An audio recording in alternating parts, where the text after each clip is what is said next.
For today's video, narito tayo ngayon sa bagong footbridge sa GMA Kamuning Bus Station.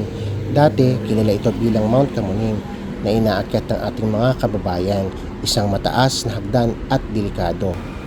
Pero ngayon, ibang-iba na ang eksena dahil sa bagong footbridge, mas mababa na ang aakyatin, mas maluwag ang daanan at pinaka-importante, may elevator na.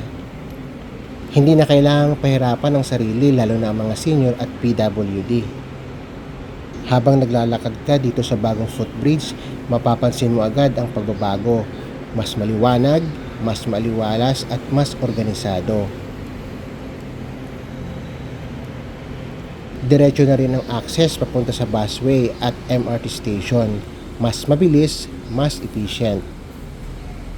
Malaking tulong ito sa commuters, hindi lang sa convenience kundi sa dignidad ng bawat Pilipinong bumabiyahe araw-araw.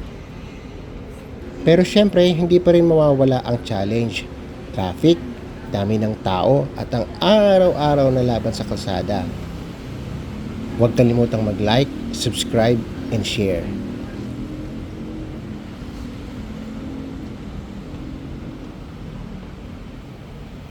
I-comment mo na rin, natry mo na ba ang bagong Kamuning footbridge? Mas okay ba o may kulang pa?